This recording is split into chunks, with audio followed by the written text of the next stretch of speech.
อันนี้คือสีดำอันนี้คือสีเขียวเข้มอันนี้คือสีม่วงแล้วก็อันนี้คือสีเหลือง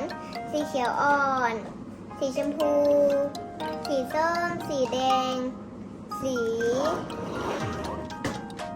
แล้วก็ สีขาว สีขาวนี่ วันนี้พี่ชายจะมาทำอะไรคะมารีวิวของเล่นเหรอคะ ใช่แล้วก็มาปั้นให้ดู โอเคค่ะ เริ่มเลยไหมคะ เริ่มเลยเอาสีอะไรก่อน เอา สีชมพู ได้ค่ะชมพูก็ได้ค่ะ เดี๋ยวเราจะปั้นลูกกระตานะ ค่ะได้ค่ะ ได้ปั้นเก่งลูกกระตา ไปช่วยน้องสิลูก เดยวขออนุญาตนะลูกกระตา กันไกล เอาสีเดียวดิเอาลูกกระตา มันจะมีสีดำกับสีครีมทำไมทำอย่างนั้นน่ะลูกกระตาสีเดียวตลกมากลูกกระตาเพื่อนๆเคยเห็นลูกกระตาสีเดียวไหมทุกคนก็ไม่น่าจะเคยเห็นเลยนี่ลูกกระตาฮะลูกกระตาอะไรอะเพื่อนๆนี้ลูกกระตาเด็กเล็กไม่ต้องการเป็นซึ่งด้วยเพื่อนมือนี่ลูกกระตา อืมมีตาเดียวเหรอคะ ช่วยตัดลูกกระตาอีกอันหนึ่งนะวัดแล้วนี่ลูกกระตาก็ไปอ่ะมันจะตัดเหมือนไหมเหมือนลูกกระตาไหมเ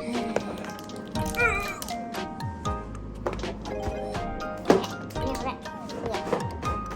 เพื่อนๆอันนี้คือลูกกระตานี่เดี๋ยวเห็นไหมลูกกระตาเดี๋ยวเธอจะทำไข่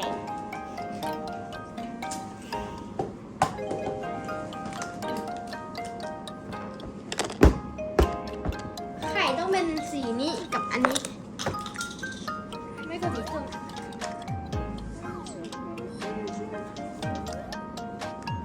อุ้ยมันเข้าใจเลย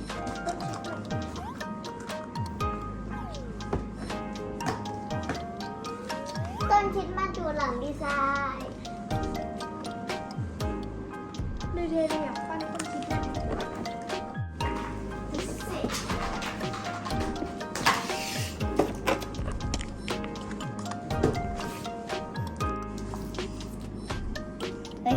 เฮ้ยทำอะไรหมูเด้อดีถ่ายมาก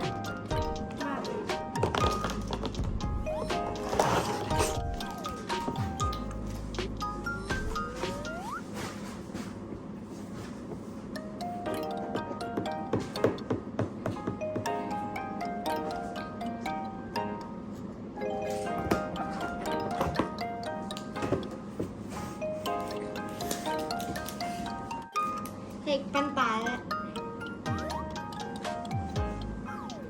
ตา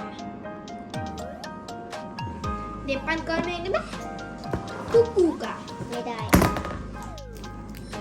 สอง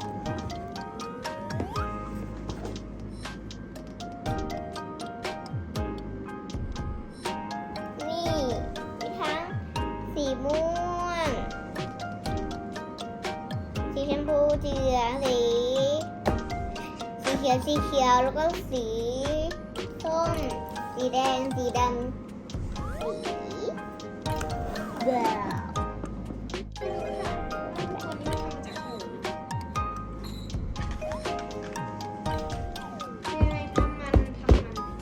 ทำไข่ลิงฟองนั่งอยู่บนโต๊ะแตกต่างโป๊กเลย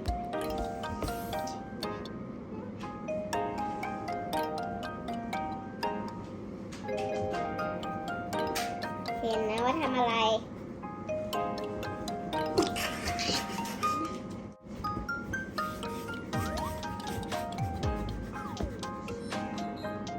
สวยสิกราฟิกก็ไปทำศิลปะศิลปะสวยมากอันนี้มาประกอบกับใครหนึ่ง ดูสิ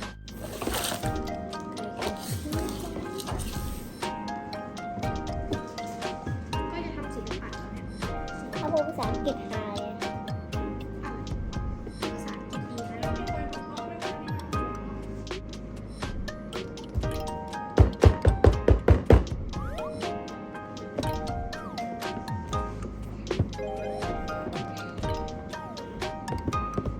ทำ เรื่องการที่เราทำศิลปะ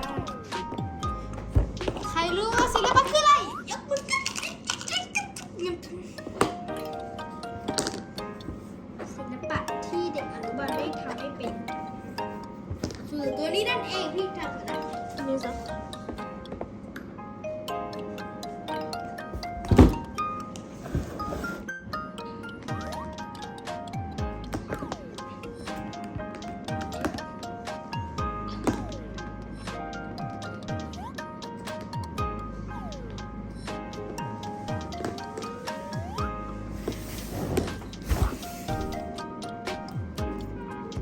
ดีอันนี้เอาเห็นไหมเนี่ย มาแล้วทำมาแล้ว เอาไหมไม่เอาอะนะ ทำมาแล้ว วันนี้พี่กำลังจะทำศิลปะ Who know what it อะArt ที่ไม่ได้ร้องว่าอาราบิก้าอัจจิตาจะมาร้องว่าอัจจิตา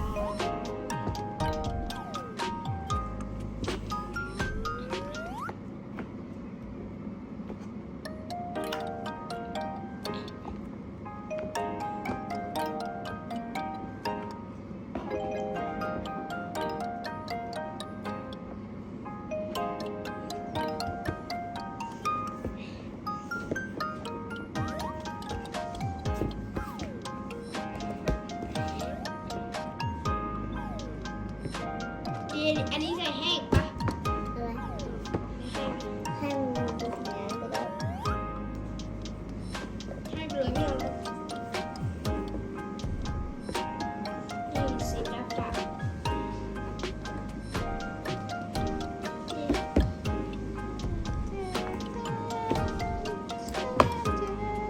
กาแล็กซี่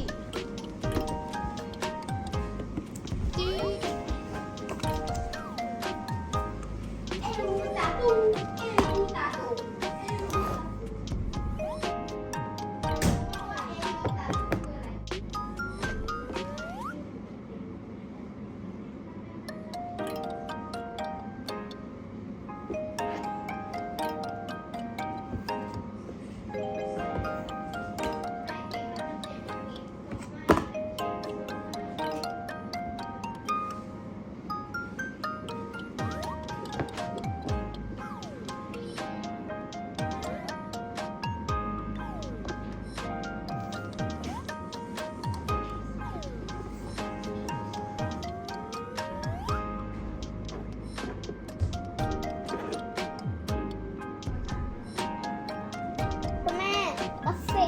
กาแฟกับคุณแม่มาดูนี่กาแฟมาดูนี่กาแฟมาดูนี่นะ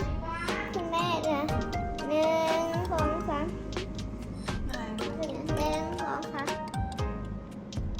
2 3 บีบเลยบีบให้มันเข้าด้วยกันแล้วเหรอ ให้เขาผสมกันเลยเหรอคะ ให้มันสวยๆเหรอ เมื่อกี้เหมือนชั้นเบอร์เกอร์เลยอะเหมือนเบอร์เกอร์เรนโบว์เลยนะเมื่อกี้เห็นไหมเหมือนเรนโบว์เลย แล้วก็มันผสมแบบนี้ แต่ว่าสีดำมันไม่เอามันไม่สวย สีดำไม่สวยทิ้งไปเถอะ สีมันมืดไป โหดูดิ เป็นชั้นเลยใช่ไหมคะ มีไซส์ชอบแล้วคุณมันแข็งแค่นั้นเองคนนี้ไปโรงเรียนไหม ไปค่ะ เพื่อนๆดูสวยไหม สวยมากค่ะ เป็นเลข7เลย อ๋อไหนดูสิโอ้ใช่เป็นเลข7จริงด้วยนะคะ แต่ว่าตื่นมันต้องใส่อย่างนี้ สวย แล้วทำอะไรต่อคะเนี่ย เสร็จเรียบร้อยแล้วไม่บายเลยเหรอคะ เฮ้ยบายบาย ไม่บาย ก้อนหินใหญ่ยักษ์